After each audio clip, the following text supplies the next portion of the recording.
Hello students. आज हमारा ये इंटीग्रेशन का थर्ड लेक्चर है। आई होप आपने फर्स्ट और सेकंड वीडियो से इंटीग्रेशन का कॉन्सेप्ट और उसके फॉर्मूले लर्न कर लिए होंगे।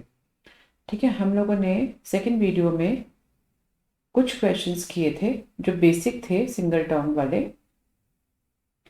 आज हम लोग उससे आगे के कॉन्सेप्ट सीखेंगे क्वेश्चन सॉल्व करने के लिए। कुछ रूल्स हैं जो हम प्रिंसिपली सॉल्व करते टाइम यूज़ करते हैं। जैसे कि फर्स्ट रूल क्या कहता है आपका, differential of integral of a function F x. ठीक है, अब ये क्या था, डिफरेंशियल ऑफ इंटेग्रल। हमने दोनों वीडियोस में पीछे ये सीखा था कि डिफरेंशिएशन और इंटीग्रेशन, ठीक है, कि दोनों एक दूसरे के रिवर्स प्रोसेस होते हैं।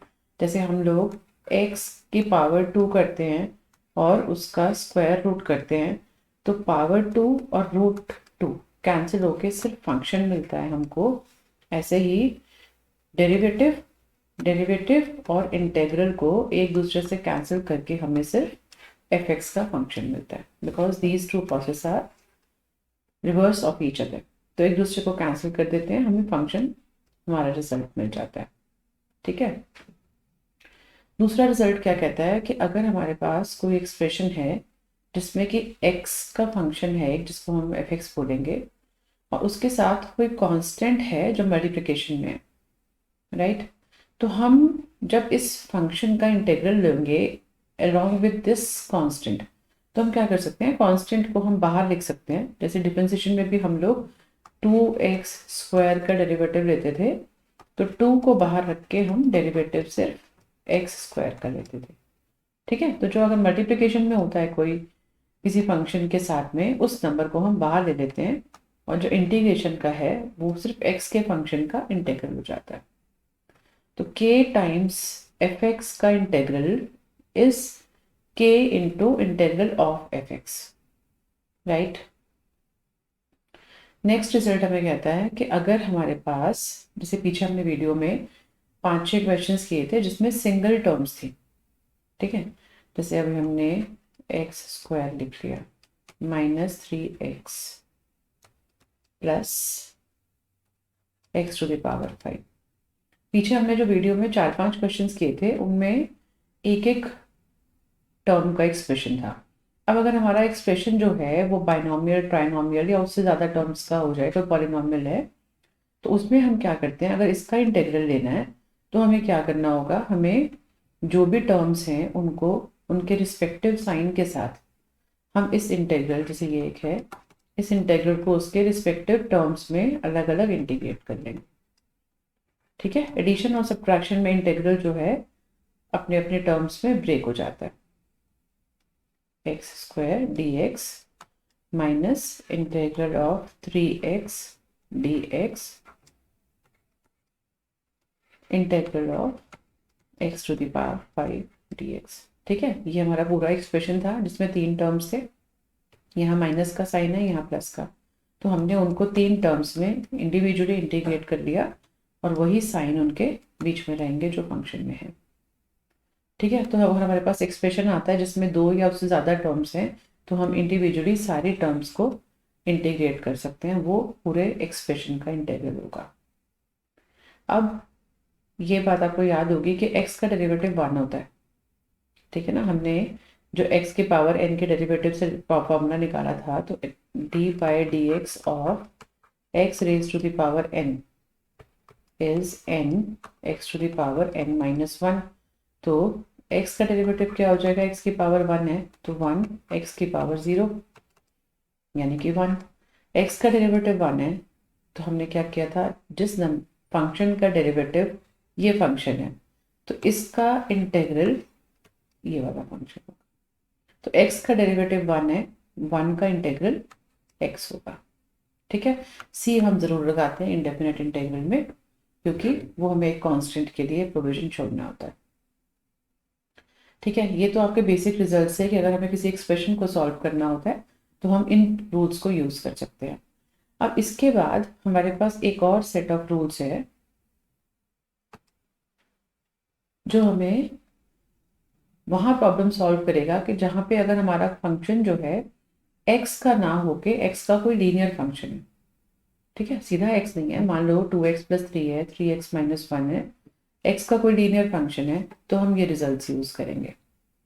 ये देखो यहाँ पे क्या कहेगा, if integral of F x एक फंक्शन है, उसका इंटेग्रल है 5x, ठीक है, वो सिर्फ एक्स का फंक्शन था।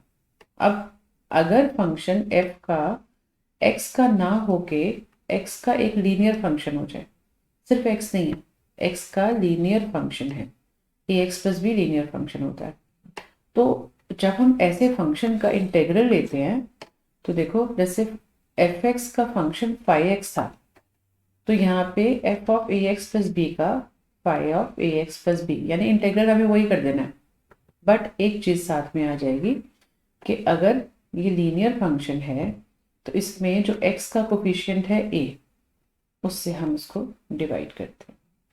ये रूल सिंपल है, अभी आप क्वेश्चंस में यूज करोगे तो आपको पता लगेगा कि जहां हम डेरिवेटिव में, मान लो हमारे पास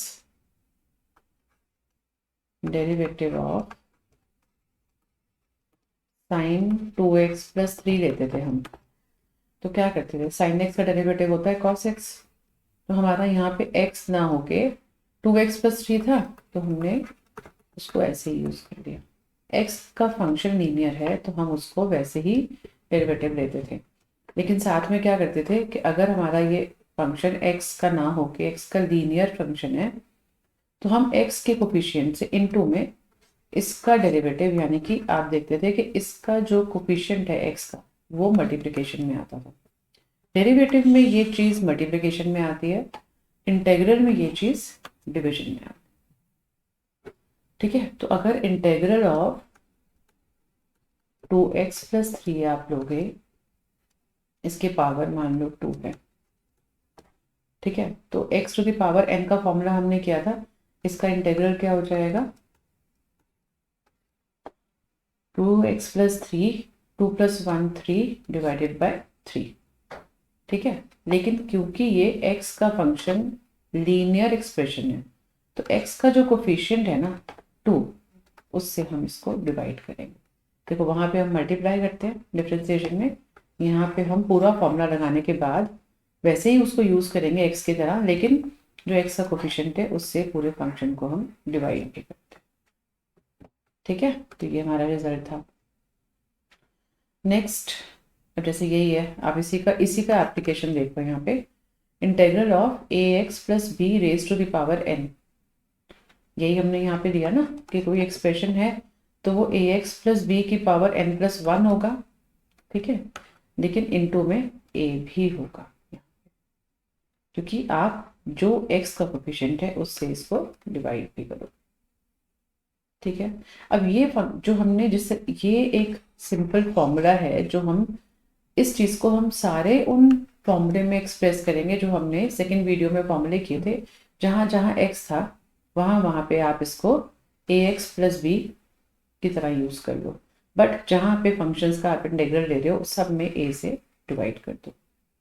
एक और इसका एग्जांपल देखो, integral of sine of a x plus b, ठीक है, तो sine, integral of sine x क्या होता है, integral of sine x d x is minus cos x plus c, ठीक है। अब इस फंक्शन में x की जगह पे आप ए एक्स प्लस बी यूज कर रहे हो, तो ये फॉर्मूला क्या बोलता है कि जहाँ जैसे आपने साइन को इंटीग्रेट किया था, साइन एक्स का integral cos minus cos x, तो आप ऐसे ही sine of a x plus b का कर दो minus cos a x plus b, ठीक है, सिंपल है, जैसे इसे एक्स का था वैसे ही ए एक्स प्लस बी का हो गया, बट हमें जो x का कोफिशिएंट है यहाँ पे उससे डिवाइड करना है, तो साइन एक्स का हो गया minus cos x plus b, और साथ में हमने a से इसको डिवाइड करते हैं।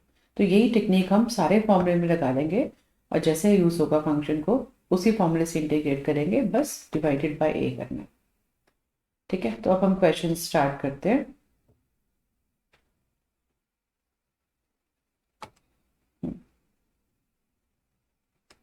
ये हमारा बेसिक क्वेश्चन है, इसमें हम लोग अपना कांस्टेंट वाला रूल लगाएंगे। अभी हमने क्या सीखा था कि x के फंक्शन के साथ में अगर कोई कांस्टेंट मल्टीप्लाई हो रहा है तो हम क्या करेंगे, उस कांस्टेंट को बाहर लिख देंगे और इंटीग्रल जो है वो x के फंक्शन का हो जाएगा।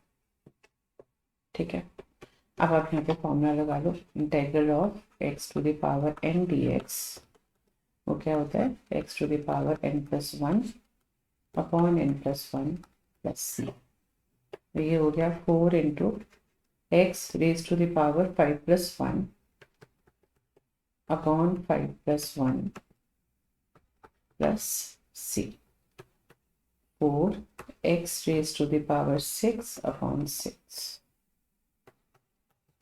या आप इसको रिड्यूस कर सकते हो, this becomes 2/3 x raise to the power 6 plus c. ठीक है, तो ये बेसिक था, बस आपको ये रूल सिखाना था इसमें कि अगर कोई फंक्शन के साथ में कोई मल्टीपल है उसका कोफिशिएंट तो हम उसको बाहर ले जाके फंक्शन को इंटीग्रेट करेंगे।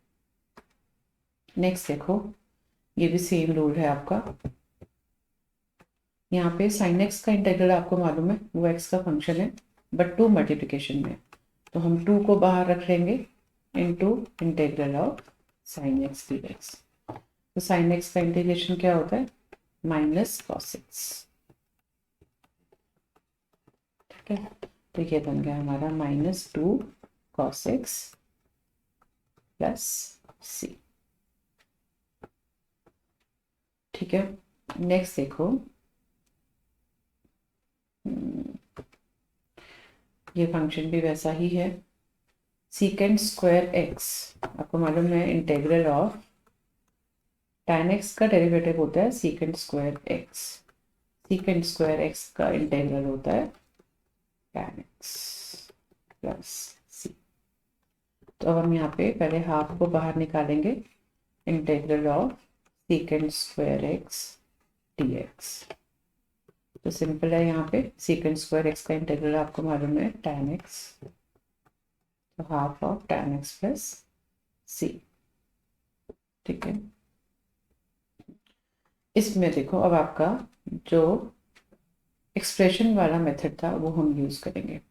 यहाँ पे देखो x के टर्म्स के 2 फंक्शन हैं जो प्रोडक्ट में है, तो हमारे पास इंटीग्रेशन में एज सच कोई प्रोडक्ट का रूल नहीं होता।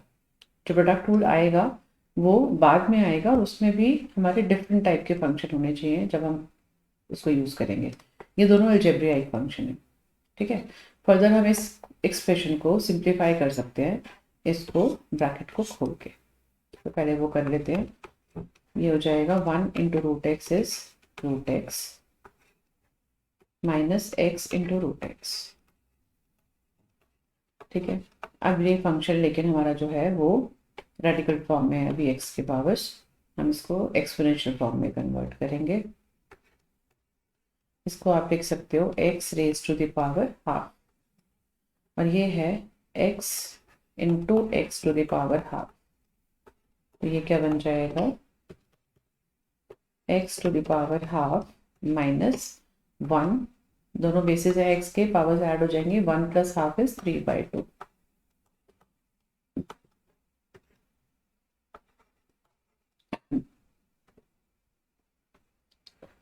तो ये देखो आप, ये बन गया हमारा एक्स की power half minus x into x की पावर हाफ, तो ये दोनों पावर्स ऐड होके 3/2।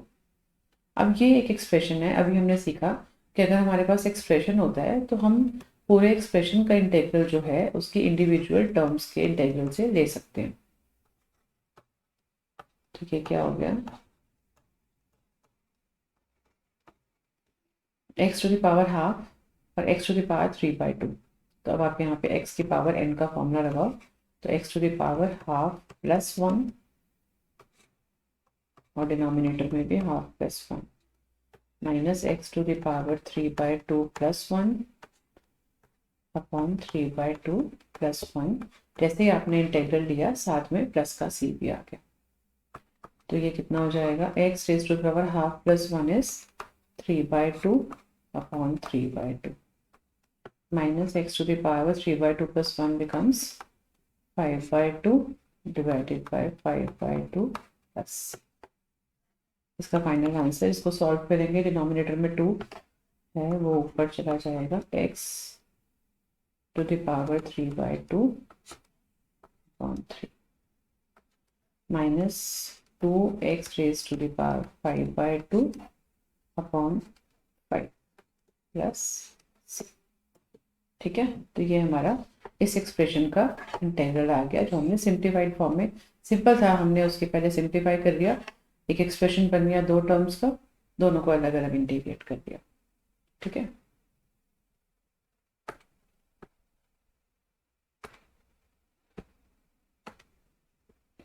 अब ये एक और एक्सप्रेशन है।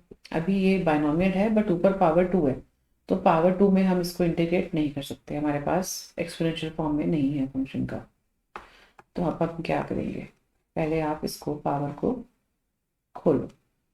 This is a plus b whole square format है, तो a square is x square का square which is x to the power 4, b square is 1/x square का स्क्वायर, तो 1/x4 प्लस 2ab।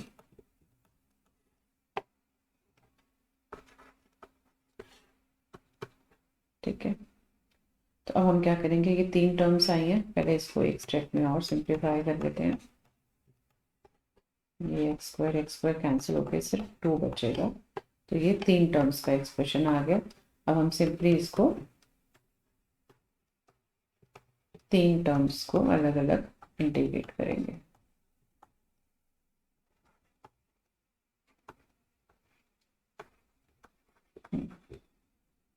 अब देखो यहाँ पे x raise to the power 4, अभी मैं इसको ऐसे ही लिख रही हूँ, एक मुझे यहाँ पे आपको वो और बताना है, x की पावर 4 यहाँ डिनोमिनेटर में है तो ऊपर जाके ये नेगेटिव हो जाएगी। और एक रूल अभी हमने सीखा था कि अगर इंटेग्रल में कांस्टेंट है तो वो बाहर आ जाता है, अंदर यहाँ पे कुछ नहीं है तो 1 का इंटेग्रल। अब इस स्टेप पे आप इंटीग्रेशन कभी भी ना, अगर 3-4 टर्म्स होते हैं तो अलग अलग स्टेप्स में अलग अलग टर्म्स को इंटीग्रेट नहीं करते, एक ही लेवल पे उनको सिंप्लीफाई करके एक ही स्टेप पे इंटीग्रल लिया जाएगा।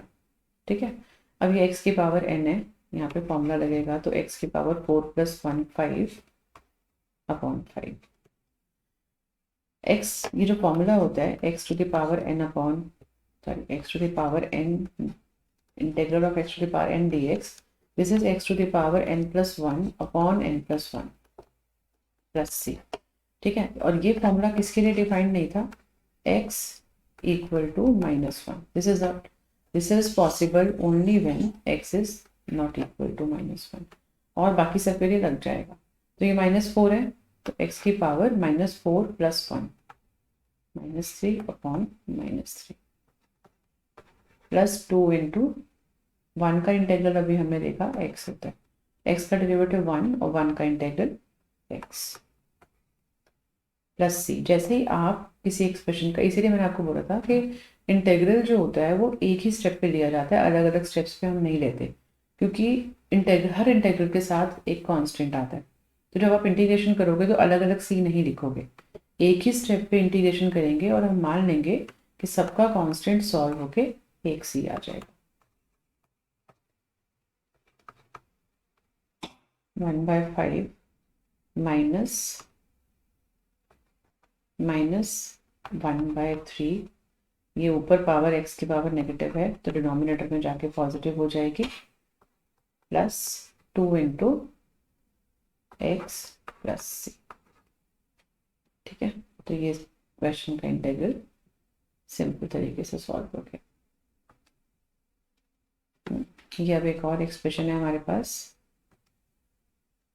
इसको भी आप सिंपल तरीके से अलग अलग टर्म्स को ब्रेक कर लो।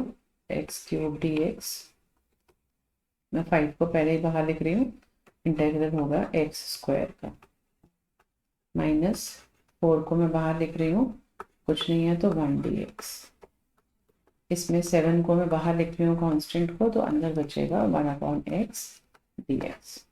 ठीक है, हमने यहाँ पे ओरल एक ही स्टेप में सॉल्व कर लिया। अब आप इसका इंटीग्रल ले लो, x की पावर n जो होगा, यहाँ पे n 3 है तो n + 1 4 अपॉन 4, 5 इंटू x की power 2 + 1 3 upon 3 -4 into integral of 1 is x। 7 into, यहाँ पे अब बताती हूँ, मैंने आपको बताया था लास्ट वीडियो में कि x की पावर -1 के लिए ये xn वाला फॉर्मूला नहीं होता। क्यों? क्योंकि देखो आप log x का डेरिवेटिव 1/x होता है, ठीक है। तो 1/x का इंटीग्रल log x, ठीक है। Integration of 1/x dx is equal to log x plus c।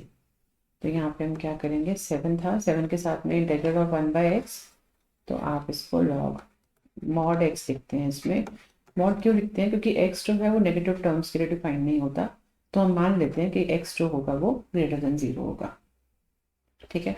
तो ये आपका इंटीग्रल हो गया। इसमें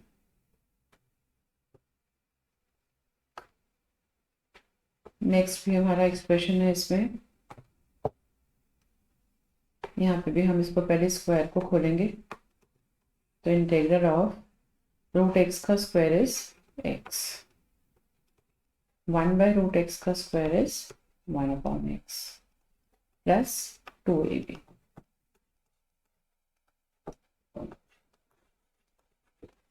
ठीक है। अब आप इसको अलग अलग इंटीग्रेट कर लो, यहाँ पे ये एक्सप्रेशन कैंसिल हो जाएगा, तो integral of 1/x dx plus 2 into integral of 1 dx, ठीक है। तो फॉर्मूला लगाएंगे तो ये हो गया हमारा x²/2 integral of 1/x that is log of mod x plus 2 into integral of 1 का इंटीग्रल x होता है, ठीक है। और ये सारे एक्सप्रेशन में एंड में c भी लग जाएगा। ये बहुत अच्छा क्वेश्चन है।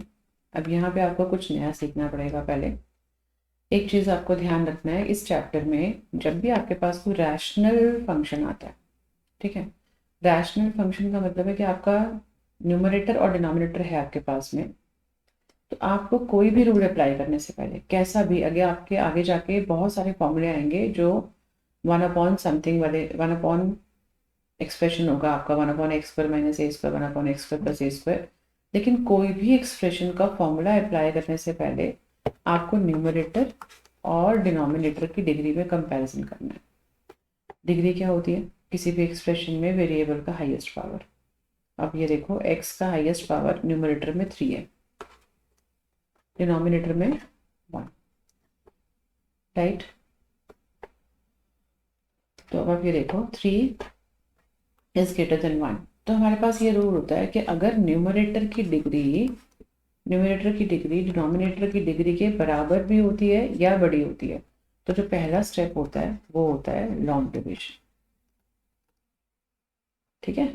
तो अभी देखो यहाँ ऊपर 3 की पावर वाला एक्सप्रेशन है और डिनोमिनेटर में 1, तो हम लोग सबसे पहले इसमें लॉन्ग डिविजन करेंगे,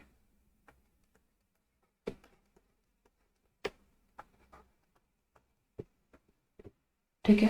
अब अभी देखो x³ चाहिए और x है, तो हम x² का टर्म लेंगे, x³ - x², सब्ट्रैक्ट करते हैं तो साइन चेंज हो जाएंगे, ये दोनों कैंसिल हो गए, ऊपर से आया x + 1, तो हमने सिर्फ 1 लिया, 1 × x - 1 इज x - 1, सब्ट्रैक्ट करके ये कट रहा है, बट यहाँ पे रिमाइंडर 2 आ रहा है।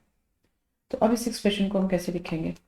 डिवाइड करने के बाद जो एक्सप्रेशन न्यूमरेटर में आता है वो तो डिवीजन से फ्री हो गया, क्योंकि कंप्लीटली डिवाइड होने के बाद आया ना वो। अब बाकी बचेगा क्या? x² + 1 आपके पास है, और अब जो 2 है ना वो अभी भी डिवाइड नहीं हुआ, तो हम 2 के नीचे डिवाइजर को फिर से लिखेंगे। तो इस एक्सप्रेशन को हम ऐसे ब्रेक कर लेते हैं, ठीक है। एक बार दोबारा से देखो, एक्सप्रेशन में जब न्यूमरेटर और डिनोमिनेटर के फॉर्म में होता है रैशनल फंक्शन, तो उस रैशनल फंक्शन में हम दोनों की डिग्रीज चेक करते हैं। जब तक ऊपर वाले की डिग्री बड़ी होती है या बराबर भी होती है डिनोमिनेटर के, तो पहला स्टेप होता है लॉन्ग डिविजन। आप न्यूमरेटर को डिनोमिनेटर से डिवाइड करोगे, डिवाइड करने के बाद में जो ऊपर क्वोशिएंट पे आता है आपका, क्वोशिएंट जो है वो डिवीजन से फ्री हो गया, क्योंकि अब वो कम्प्लीटली डिवाइड होने के बाद आया। जो अभी भी रिमाइंडर बचा है वो अभी इससे डिवाइड नहीं हो सकता, तो हम उसको फ्रैक्शन के फॉर्म में लिखते हैं। रिमाइंडर ऊपर रहेगा और डिवाइजर फिर से नीचे ही आएगा। अब आपके पास फिर ये एक्सप्रेशन बन गया, तो आप इसको ब्रेक कर सकते हो इंडिविजुअल टर्म्स में। Integral of 1 dx। बट ये रूल आपको चैप्टर के एंड तक बहुत यूजफुल रहेगा, क्योंकि चैप्टर के सेकेंड हाफ में आपको पार्शियल फ्रैक्शंस या और भी बड़े सारे फॉर्मूले हैं जिसमें आपको कोई भी चीज़ अप्लाई करने से पहले ये डिग्री चेक करने वाला काम हमेशा करना होगा। तो अब देखो एक्स स्क्वायर का हो जाएगा x टू द पावर 3/3। 1 का इंटीग्रल इज x। ठीक है, अब यहाँ पे क्या होगा, 2 के साथ में अभी हमने किया था integral of 1/x dx is equal to log x। तो अभी हमने एक और रूल सीखा था कि अगर हमारा फंक्शन x का नहीं है, उसके बदले में x का लीनियर फंक्शन है, तो वो देखो यहाँ पे फिर हम ये है 1/x-1 जो इस फॉर्मेट से मैच करता है, बट x नहीं होके डिनोमिनेटर में x का फंक्शन है, लीनियर फंक्शन, तो हम उसका इंटीग्रेशन वैसे ही कर देंगे जैसे x का करते हैं।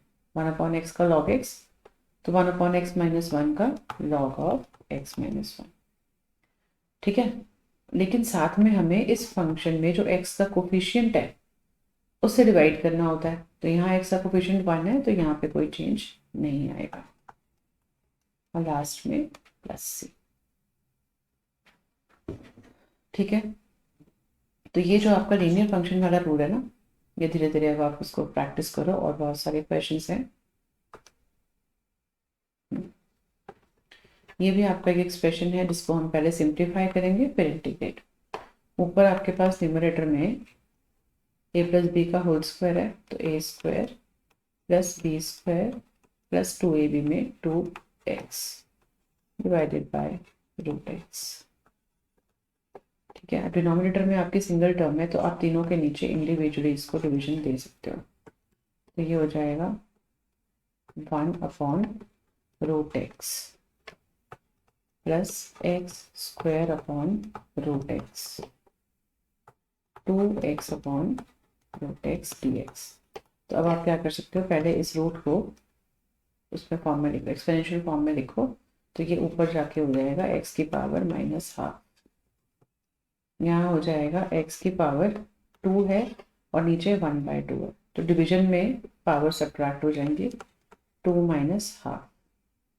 ठीक है, ऊपर 2 नीचे डिनोमिनेटर में आपका हाफ, और यहाँ पे 2 के साथ में x की पावर 1 है, डिनोमिनेटर में हाफ, तो माइनस हो जाएगा। ठीक है ना, तो ये आ गया x to the power -12 dx। अब आप इन तीनों टर्म्स को ब्रेक कर दो, ये आ जाएगा x to the power 2 -12 is 3/2 dx, 2 into 1 -12 is half dx।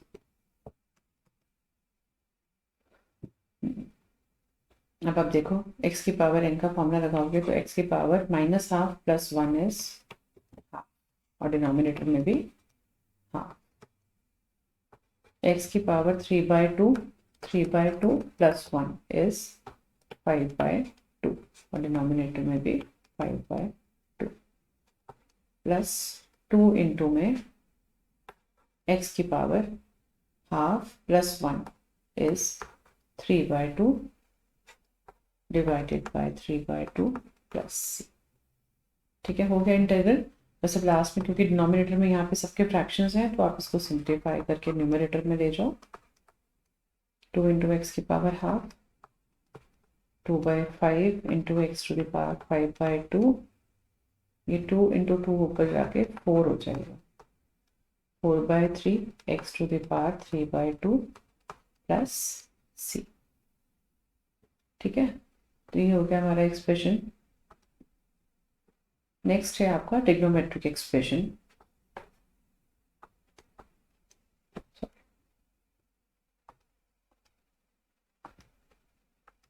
अब आप देखो यहाँ पे है इंटीग्रल ऑफ √1 - cos 2x।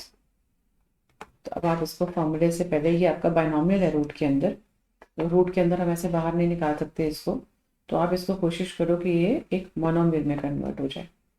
तो 1 माइनस कॉस 2x का फॉर्मूला क्या रहता है, 2 साइन स्क्वायर एक्स। ठीक है, तो मैं यहाँ पे क्या करती हूँ, उसको under root of 1 minus cos 2x can be written as 2 sine square x dx। ठीक है, अब हम क्या करेंगे, अब हम ये जो अंडर रूट है इसमें से रूट 2 को अलग कर देंगे। तो अगर आप देखो यहाँ पे, और ये रूट जो है साइन स्क्वायर के भी है, तो साइन की पावर 2 और रूट 2 कैंसिल होके साइन एक्स इस रूट से बाहर आ जाएगा। ठीक है, रूट 2 उसके अंदर रह गया और स्क्वायर और रूट 2 कैंसिल होके साइन एक्स बाहर आ गया। अब रूट 2 कांस्टेंट है, तो आप रूट 2 को बाहर लिखो, इनटू में integral of sine x dx। अब साइन एक्स का इंटीग्रेशन क्या होता है, माइनस कॉस एक्स। ठीक है, प्लस सी आएगा, तो आपका फाइनल आंसर आ गया minus root 2 cos x plus c. ठीक है,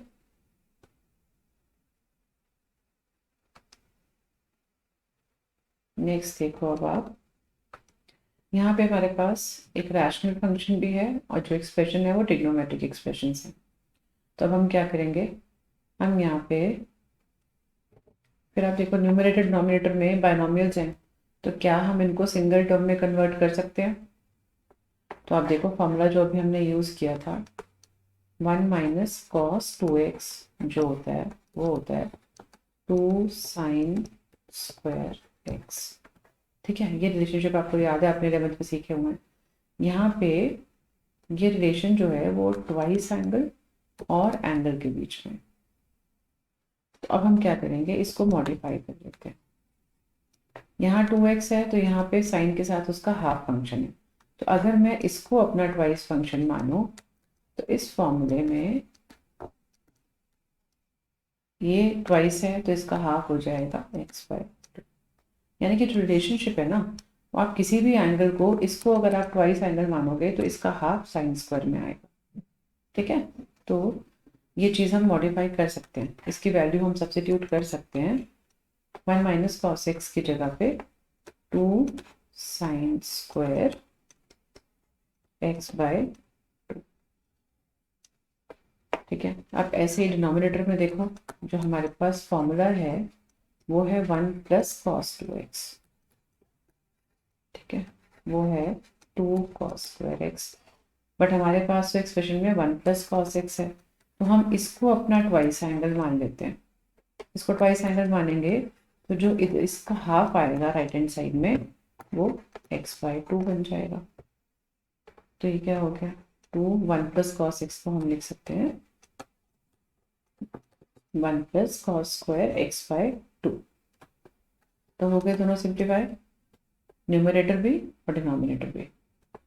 ये दो 2 कटने के बाद में हमारा क्या आएगा, sine square x by 2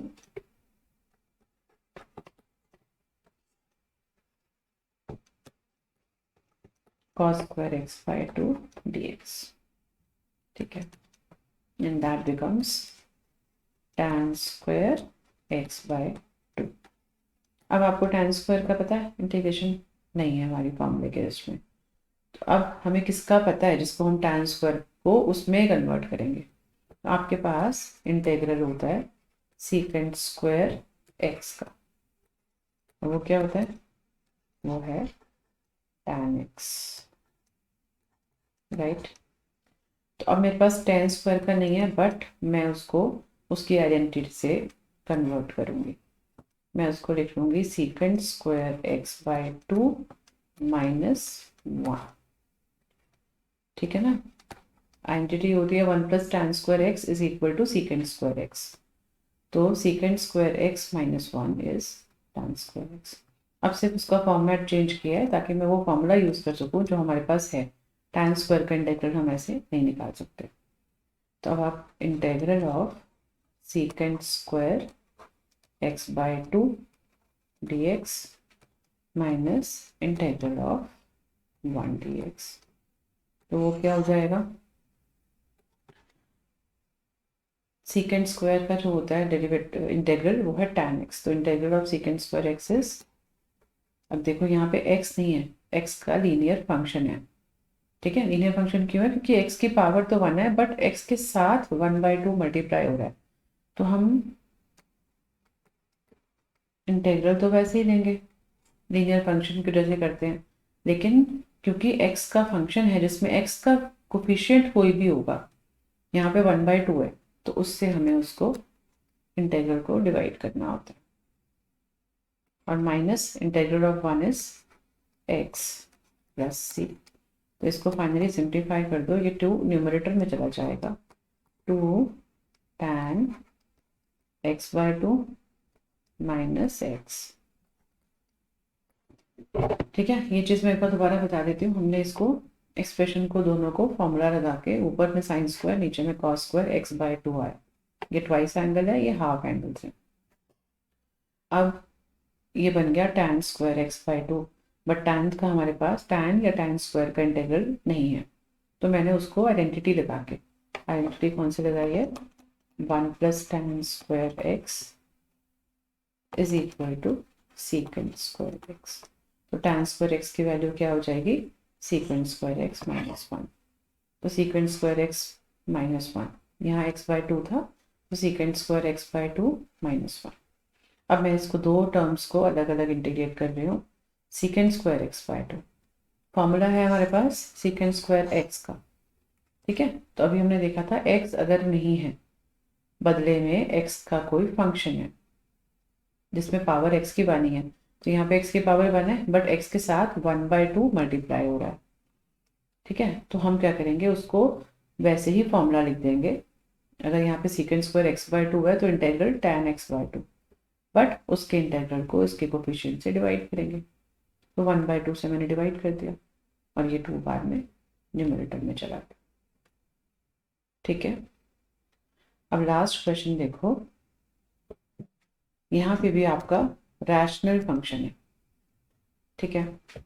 rational में भी मैंने बताया था आपको कि डिग्री चेक करो, न्यूमरेटर डिनोमिनेटर, न्यूमरेटर में 3 है, डिनोमिनेटर में 1 है, तो it is greater than the degree of denominator, तो फर्स्ट ऑफ ऑल हम लोग लॉन्ग डिविजन करेंगे, यहाँ पे x³ divided by x minus 2, x की पावर 3 है तो x स्क्वायर से स्टार्ट करो, this is x³ minus 2x square, sign change, 2x square को डिवाइड करो x से, तो 2 और x, 2x into x is 2x square minus 4x, sign change, 4x को x से डिवाइड करेंगे तो सिर्फ 4 लेंगे, तो 4x माइनस 8, ये माइनस और ये प्लस, तो अभी हमारे पास रिमाइंडर आ रहा है 8। ये जो टर्म्स हैं न्यूमरेटर में, सॉरी क्वोशंट में, ये आपकी डिवीजन से फ्री हो गई हैं, तो आप इस एक्सप्रेशन को डिवाइड करके कन्वर्ट कर सकते हो, क्वोशंट में जो टर्म्स हैं वो डिवीजन से हट गई हैं, ठीक है। प्लस में जो रिमाइंडर बचा है ना, वो अभी भी डिवाइड हो रहा है x माइनस 2 से, ठीक है। तो ये हमारा रैशनल एक्सप्रेशन कन्वर्ट हो गया एक एक्सप्रेशन में जिसमें डिफरेंट टर्म्स आ गए, ये क्वोशंट है और रिमाइंडर का पार्ट हमारा रिमाइंडर अपॉन डिवाइजर अभी भी बचता है। अब आप यहाँ पे अलग अलग टर्म्स को इंटीग्रेट कर लो, एक्स स्क्वायर dx प्लस 2 को बाहर रख के x इंटू dx,